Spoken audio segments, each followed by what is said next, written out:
Hello, I'm Katherine Corp. And I am Kimberly Corp. And we are the owners of Pilates on Fifth here in New York City and the creators of Pilates on Fifth online. Yes. And today we want to talk about how to walk in high heels, the art and science of rocking your walk in high heels. Yes, very important to look elegant when you wear high heels. Indeed. Because otherwise there's no point. Exactly, exactly. So we've put on, as you can see, identical dresses, identical 5-inch heels. Yes. And we want to start with showing you some ins and outs. So walking in high heels, if it were just as easy as putting one foot in front of the other, we'd all be doing it. Right. So Kimberly drew the short straw today, and she gets to show you the don't. So she's going to show a couple of examples of how we do not want to walk in high heels, and I'll give you the commentary. So this is the safe walk, never straightening the knee, and just keeping the weight balanced and back. You're counterbalancing yourself just to make sure that nothing's going to happen. You're not worried about ankle stability because you've kind of counterbalanced that. And next she's going to do, you get to pick a walk and I'll comment on it. So this is the Kimono Walk. It's almost like you're wearing this little geta where you're not really sure, so you don't want to risk... I have a mic pack on, so... You don't want to risk slipping. You don't want to risk tripping, so you walk in tiny pieces, and then what's one more? Oh, take your pick. Like the... Yeah, where it's just that march, where you just kind of like sink into it. Oh, the march. Is it more like we're just... Right, or just marching there. So none of these are good. So this is, so again, we're twins, same dress, same shoes. What we would like to see is you'd like to see one foot in front of the other, stepping elegantly, where there's a heel strike. And Kimberly can talk more about the heel strike. Yes, you want to make sure. So notice that the leg extends and reaches and the heel, of course, you're taking smaller strides, but as the heel hits, the knee straightens simultaneously, so you're not getting this look. Right. But you're getting that elegant, that reach out so that, you know, you can't really turn out. I'm doing it so you can see. Right. You have to really walk in a nice parallel to make sure you're in heels. Otherwise, you can turn an ankle. Exactly. So. And so, but again, biomechanically, walking in high heels is very difficult. There are a lot of things going on. It's not just about rhythm or put one foot in front of the other, exactly. or just core strength. There's a lot going on. So what we're going to talk about today is we're going to talk about the calf.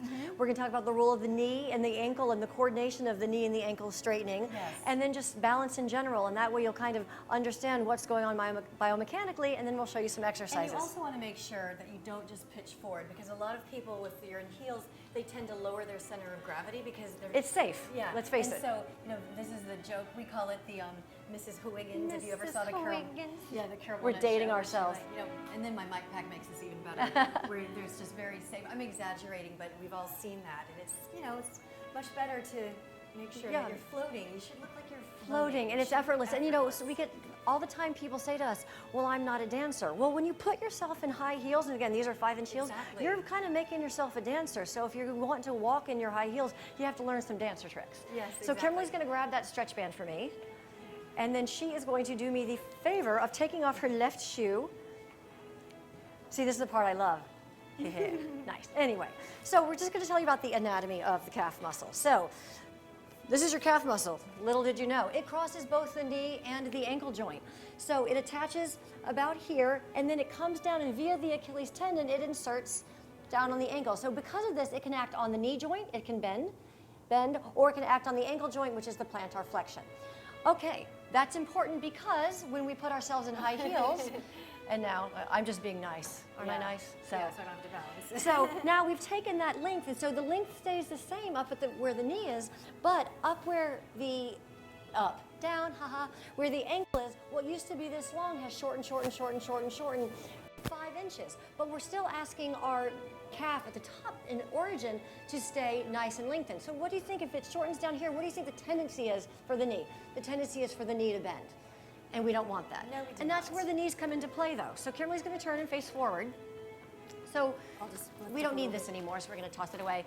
So we want to make sure that this muscle on the inside of the knee, it's called the vastus medialis, that is pulling the patella up. We don't want to lock in the knee because that's dangerous. That's no support for the knee. But if you're just pulling your patella up and pulling the patella up, then you have a nice support for the knee. And that's what we want to do in high heels. And that's also going to combat the tendency of the calf muscle to make the knee bend. To counteract that, you have to make sure that the vasty of the quadricep. So not pulled up, pulled up. Not pulled up, pulled up. And notice that even if my legs are slightly bent, you can activate the VMO, the vastus medialis. So if you're hyperextended, you don't have to worry. You can still pull your kneecap up. if you're hyperextended. You can. Yeah. You don't want to just sit back. It's better to have your VMO activated in hyperextension anyway. So. Exactly. So next we'll talk about the ankles. And so when you are, right, so you don't want to do that. And it's tricky when you're in high heels, because let's just use the arm and the wrist as an example. You have your tibia, work with me here, tibia, and then you have your talus. Your ankle can then move in this direction and in this direction. So you've put yourself into a precarious position. So we really need to work on strengthening that ankle joint. If you have weak ankles, walking in high heels is going to be extremely difficult. And also, you can't always guarantee, stay away from cobblestone and grates. Yeah. But other than that, you can't guarantee. And so you want to know that your ankle is strong enough to meet the unexpected. So, as I mentioned, you can't really turn out and walk in high heels because that is a recipe for, you have to walk nice and parallel. But we've all seen those people who it tends to be this little wobble every time. And that makes everybody around you nervous as well. Yes. And then of course core strength is going to contribute to the balance as well. When you're walking, you're not just walking vertically, right? You have to deal with a weight shift side to side. So we need to make sure that those core muscles are okay with dealing with that shift. Yes. Okay, so we're going to go change clothes so we can show you some exercises to help with all of the things we just talked about. The first exercise we're going to do is bend and stretch, preferably with a band. If you don't have a band, you can still do it.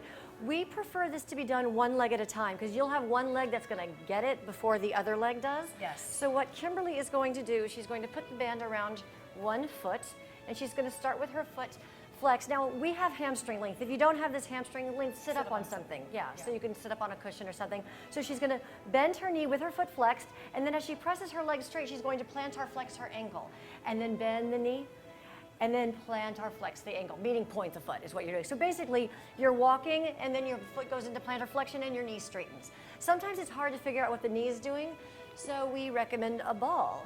So we're going to put the ball underneath her quad, and this is a pretty big ball, so thank goodness she has hamstring length. So good again, bending the knee with the foot flexed, and then straightening and going into plantar flexion. And that way you can really monitor the timing and make sure as the ankle goes into the plantar flexion, you're straightening the knee. And of course, you would do this on the other side as well. As far as how many you do enough where you can feel things start to happen. You don't want to work these muscles to fatigue. They're smaller than that. Yeah, so. And make sure you can look at your own VMO and make sure it's pulling up. And the back of your knee is supported by the ball, so even if you're worried about hyperextension, yes. fine. And if you don't have a ball, but you do have a band, do this on a pillow or something where you can kind of see the action going. Yeah. Perfect. All right, that is exercise one. Next, we're going to hop up. So I'm going to grab the band, and we're going to put this ball somewhere where it doesn't roll. And go ahead and stand up, and just bend and stretch. So just bend the knees a little bit, and then straighten all the way, and again, pulling that VMO up. The vastus medialis is going to pull the kneecap up, and then bend the knees and straight. Now from there, keeping the knees straight, she's just going to lift up on her heels. Excuse me.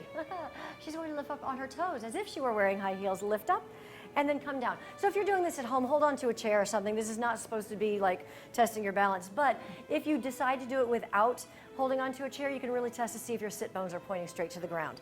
So then we're going to make this a little bit harder, and I'm going to be the bar if she needs it. Once she lifts up on her toes, she's just going to bend the knees and straighten from there. And bend the knees and straighten from there. Just in case. This is the just in case arm. And then bend the knees and then straighten from there. So now we're simulating that once you're in your high heels and you're super high, that you can bend and straighten the knees, keeping everything intact and keeping the balance intact as well. And that's a lot harder than it looks. We actually have a workout on our Pilates on Fifth online site, high heel workout. It's level 2 with some of these exercises in it if you want to be taken through the whole workout. Next we have weight transfers. This one's a little tricky. We're going to do the harder one first. The harder one's going to target the soleus more. And this one you'll definitely want to hold on for because the whole point is that we're trying to make it harder. She'll angle here. So what Kimberly's going to do is she's going to roll into a forced arch first. Now from here, she's going to transfer all her weight to one leg, or as much weight as you possibly can into one leg. And her right ankle's weaker. It's funny, my left ankle's weaker. And then the weight to the other leg. So what she's not going to do is snatch back, which is the tendency. You'll want to rock back, but you don't really have that opportunity in high heels, so it's better to test this out in a controlled environment. But this will get your ankles really, really strong really, really quickly. And then, of course, you can do all of this with straight legs, too. So she's going to straighten her legs, and now your legs will be like, yay, I get to do it with straight legs, and it's a lot easier here. From one leg to the other. think of it this way. When you're walking in high heels, you're not only dealing with the vertical impact and the weight going into your legs, but you also have the lateral weight transfers that you have to deal with. So your ankles have to be strong in terms of supporting your body weight, but also side to side. And that's a lot to ask of the calf muscle and the ankle to support your entire body weight on Yes. one leg. Very true. Last but not least, stretches. Okay.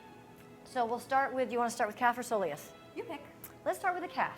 So just turn to one side and reach one leg back. So how do you know if how do you know if you are stretching the calf, the gastrocnemius, or the soleus? It's what this knee is doing. With a straight knee, you're going to be getting into the belly of the gastrocnemius. Nice stretch here. If you're wearing high heels a lot, do this stretch often, but this is the next one you don't want to forget. If Kimberly bends her back knee, then it gets into this little muscle down here, which is the soleus, the often forgotten little calf muscle. Now, different from the gastrocnemius, it only connects to the ankle, so it's only responsible for the movement at the ankle, not at the movement at the knee, but like he's personified. That muscle will get really, really tight as well. Alrighty then, so those are some tips, exercises that you can do on your own to strengthen your ankles, your knees, so that you can rock your walk in high heels. Yes. Happy walking.